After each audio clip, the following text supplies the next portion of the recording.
先开始来看，即礼拜四开始放7天的年假。气象署指出讲，伫过年初一进前拢是湿湿冷冷的天气。初二开始还慢慢变较大冷。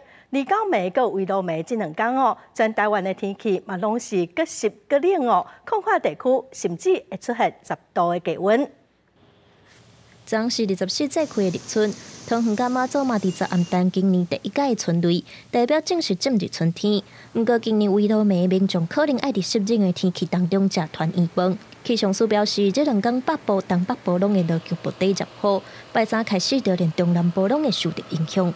星期三的晚上，小年夜还有除夕，好，这2天呢，大家可以看到，在华南云雨区的影响之下，全台各地都有下雨的可能。在小年夜到除夕这几天的夜晚跟清晨呢，中部以北还有宜兰可能出现11度到13度的低温。